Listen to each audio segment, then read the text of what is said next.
رحیم خیرمن دوستان السلام علیکم ورحمت الله وبرکاتو. نن منګو تاسو د مایکروسافټ ورډ 14 درس د 13 ورځ منګو تاسو د مایکروسافټ ورډ 14 درس ویل او په انزرټ ټیب کې مو تر چارت پورې خبرې کړې. نن راځو په سکرین شاټ باندې خبرې کوو چې سکرین شاټ په واسطه موږ څنګه کولای شو چې د خپل سکرین عکس واخلو.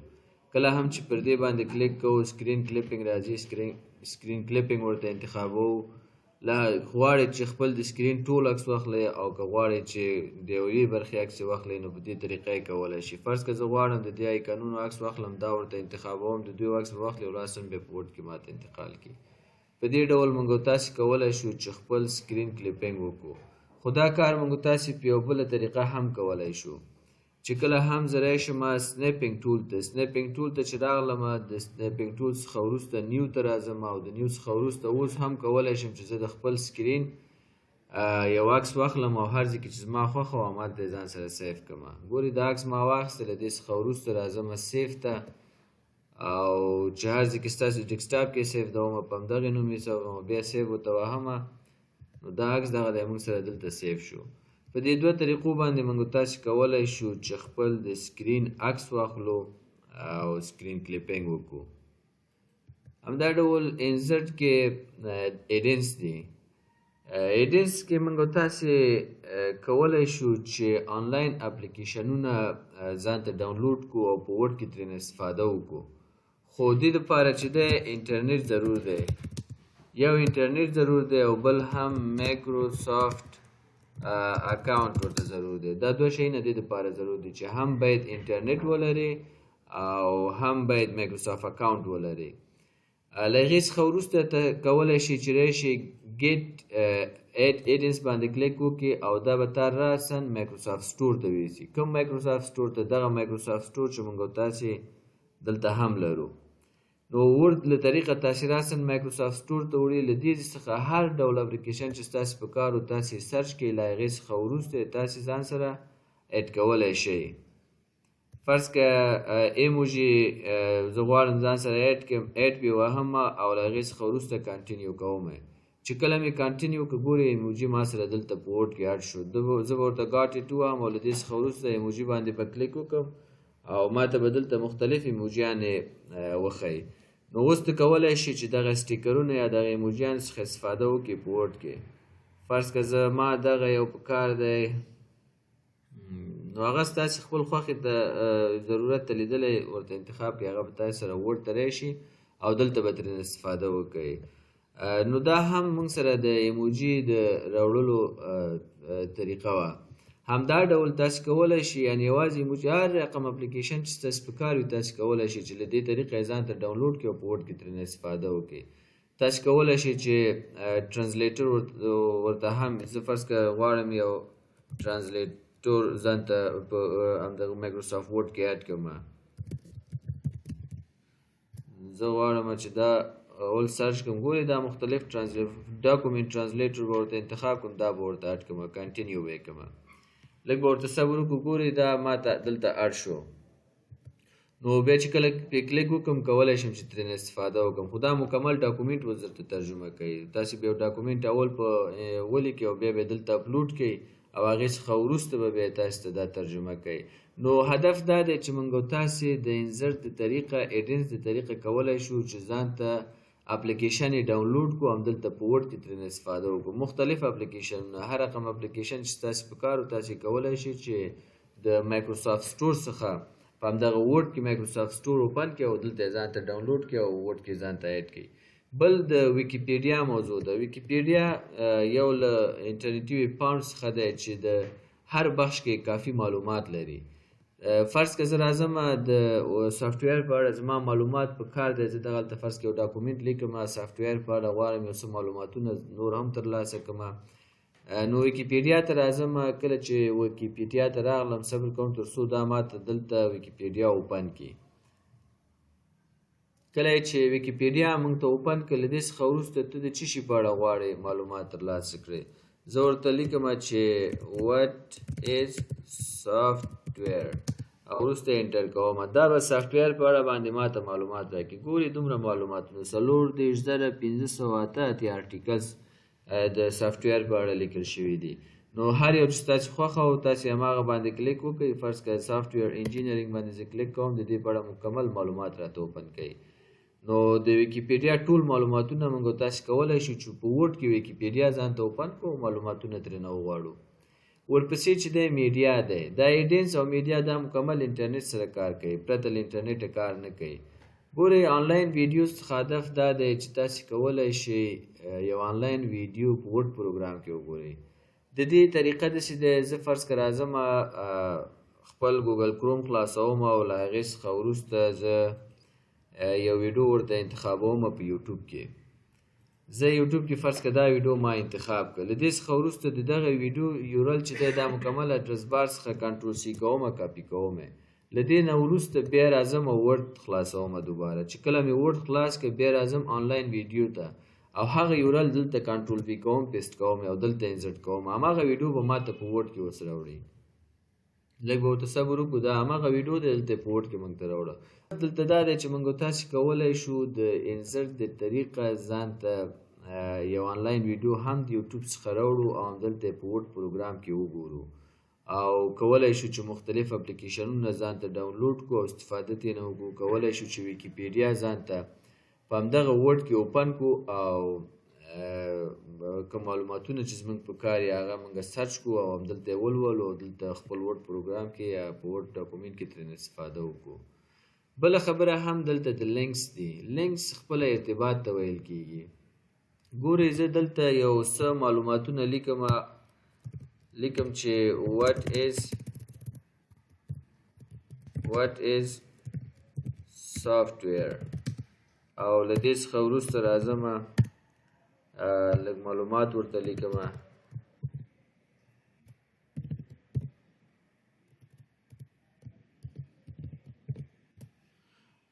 دغه معلوماتونه ما ولیکه، دا غواړم ځان سره سیف کړم. سیف باندې کلیک کوم او دا سیف کوم، راځم ډیسکټاپ کې سیف کوم او سیف.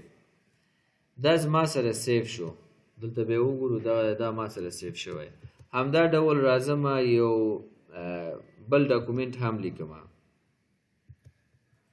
بیا ورډ خلاصوم او د دې څخه وروسته بیا راځم ورته وایم لیکم چې what is computer.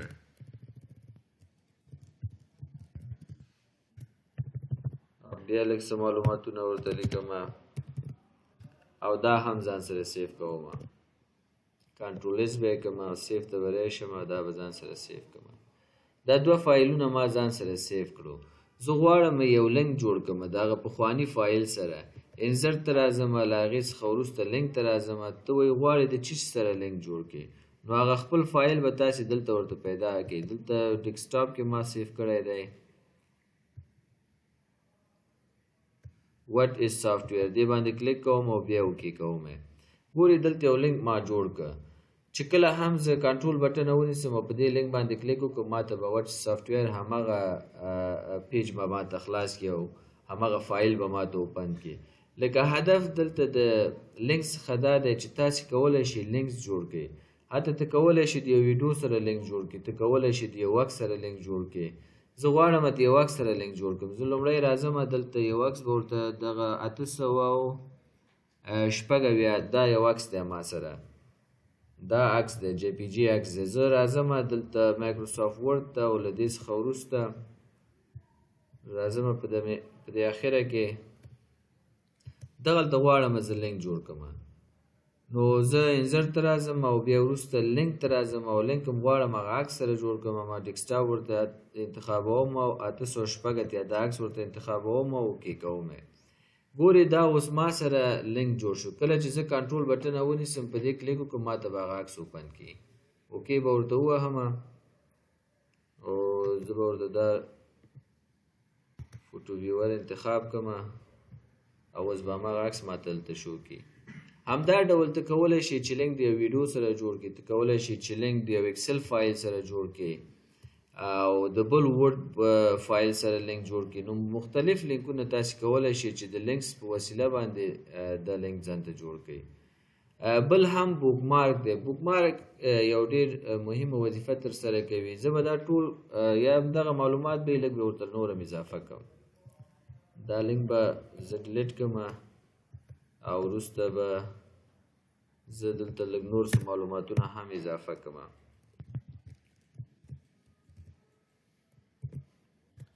فرض که دا موږ سره یو کتاب دی، معلومات کم دي نور به ورته اضافه کو. دا موږ سره یو کتاب دی او موږ دغه کتاب مطالعه کوو. اکثریت خلک دغه ستونزه لري چې کله دوی په یو وډ فایل یا په وډ کې یو کتاب مطالعه کوي او یا پی ډی اف کې کتاب مطالعه کوي، نو هلته دا چې کوم ځای پورې دوی مطالعه کوي، سبا چې بیا هغه ځای غواړي چې هلته هغه ځای ته لاړ شي نو هغه ځای ته یې نه ورکي. که تاسې په وډ کې کله مطالعه کوئ، فرض که زه راځم دغه کتاب دی او دا کتاب ما تر دغه ځای ولوسته او د نن دپاره زه وایم همدومره بس دی، نور به زه به سبا مطالعه کړم، نو سبا زه دا ځای څنګه ځان ته پیدا کولی شم؟ دې دپاره تاسې راشئ بوک مارک ته. کله چې بوک مارک ته راغلئ دلته ورته یو نښه وکړئ، زه ورته لاست لیکم او هغې نه وروسته دا ورته ایډ کوم. چې کله مې دا ورته ایډ کړ، سبا هم چې زه کله راځم دغه فایل اوپن کوم او اول پیج کې غواړم هماغه خپل د مطالعې ځای ته لاړ شم، نو تاسې بوک مارک ورته انتخاب کړئ. کله چې بوک مارک باندې کلیک وکړه نو له دې ځایه څخه ګورئ تیار موږ سره بوک مارک شته، ګوټو به ورته ووهو، موږ به راسره هماغه ځای ته ویسي. ګورئ پرون موږ تر دې ځایه پورې مطالعه کړی وو. نو د بوک مارک څخه په دې طریقه باندې استفاده کولی شو. بل کراس ریفرنس دی. کراس ریفرنس دپاره دا ریفرنس کې مکمل یو درس موږ لرو انشاءالله، په دې به هم دلته بحث وکړو. بل موږ سره کمنټ دی. کمنټ د تبصرې یا د یو اضافي معلوماتو لیکلو په معنا باندې دی. فرض که دغلته زما په دې ډاکومنټ کې دغه یا زما په دغه فایل کې چې دی دغه پاورفول لغات په اړه غواړم زه یو کمنټس هم ولیکم، یا دا یو سخت لغات دی غواړم چې لږ یې اسانه کړم، دلته یو کمنټ ولیکم چې دغه لغات په دې معنا باندې دی. نو دلته کمنټ باندې زه کلیک کوم، د دې لغات مربوط زه کولی شم چې یو کمنټ دلته ولیکم او دا پرنټیبل دی، بیا کولی شو چې دا کله موږ دا ورقه پرنټ کوو دا کمنټ به هم ورسره پرنټ کېږي. فرض که زه راځم ریډیوس، فرض که زه وایم یو سخت لغات دی دې په اړه هم یو کمنټ لیکم، یا یو داسې موضوع ده چې اضافي تبصرې ته ضرورت لري، نو په دې طریقه هم زه کولی شم چې ورته یو کمنټ اضافه کړم. نو د کمنټ څخه هدف دا دی څومره کمنټونه چې تاسې غواړئ کولی شئ چې اضافه یې کوئ، او کم په کار نه وو بیا کولی شئ چې ډیلیټ یې هم کوئ. نو دا کمنټونه زموږ په کار نه دي، کمنټونه بیرته کولی شو چې ډیلیټ یې کړو، ډیلیټ کمنټ، او دا کمنټ هم ډیلیټ کړه، ډیلیټ کمنټ. نو د کمنټ څخه هدف دا و چې موږ تاسې کولی شو خپل ډاکومنټ کې کمنټونه اضافه کړو. بله خبره هم دلته د هیډرز ان فوټر دی. هیډر چې دی دغه زموږ او ستاسې د لیکنې د پاسه عنوان دپاره استفاده کیږي. فرض که زه راځم هیډر ورته انتخابوم، مختلف هیډر یې تیار دلته جوړ شوي دي، هر یو چې ستاسې په کار وي تاسې کولی شئ چې هیډر ځان ته انتخاب کړئ. د هیډر څخه هدف دا دی چې دغلته زه غواړم یو عنوان ولیکم او دا په ټولو صفحو کې راشي. زه راځم دلته هیډر باندې کلیک کوم او د هغې څخه وروسته زه ورته دا یو انتخابوم. چې کله مې دا ورته انتخاب کړ نو دلته ورته زه لیکم چې صفحه افغان اکاډمي، دا ما ورته ولیکه، دا زما سره هیډر شو. کله هم چې زه راځم دومې ورقې ته، درېمې ته، څلورمې ته، پنځمې ته، که هر څومره ورقې دا موږ سره یي، دا هیډر به په ټولو کې راغلی. دا هیډر کولی شو چې بیرته ایډیټ هم کوم، دلته ډبل کلیک وکړو او هیډر ایډیټ کړو، یا دغه هیډر زمونږ خوښ نه شو بل یو هیډر راوړو، هم کولی شو چې تغییر ورته ورکړو، بل هیډر راوړو، بیرته انزرټ ته راځو او د انزرټ څخه وروسته بیا راځو هیډر ته او ورته وایو چې یاره دغه هیډر ورته ورکړه، دا هیډر به بیا اپلای شي. هر رقم هیډر چې ستاسې په کار و تاسې کولی شئ چې تغییر یې هم کوئ. بیرته راځم انزرټ ته او په انزرټ کې چې دی هیډر ته راځم او دا هیډر تاسې کولی شئ چې دغه یو ځای کې لیکل ولرئ، هیډر کولی شئ چې درې ځایونو کې لیکل ولرئ، رایټ، لیفټ او په منځ کې سنټر کې. نو دا د هیډر مختلف شکلونه دي، تاسې کولی شئ چې دغه هیډر په دې شکل باندې خپل لیکونو ته راوړئ. که چېرته هیډر به ستاسې په کار نو تاسې کولی شئ چې هیډر بېرته ریموو هم کړئ. انزرټ ته راشئ او هیډر ته راشئ او هغې څخه وروسته ایډیټ هیډر خو هماغې ځای نه په ډبل کلیک کولی شئ، دې ځای نه ریموو هیډر چې ووهئ هیډر به تاسې ته ریموو شي. نو په دې طریقه موږ تاسې کولی شو چې خپل یو ډاکومنټ یا یو فایل ته هیډر ورکړو، پیجونو ته څومره ډېر پیجونه یې کولی شي چې یو هیډر ورته ورکړئ. اما هیډر کې یوه پوښتنه داسې پیدا کېږي که چېرته یو څوک ووایي چې یاره دغه اوله ورقه کې زما سریزه ده او اوله او دومه ورقه زه نه غواړم چې هیډر ولري او له هغې څخه وروسته زه غواړم چې نور ټول هیډر ولري.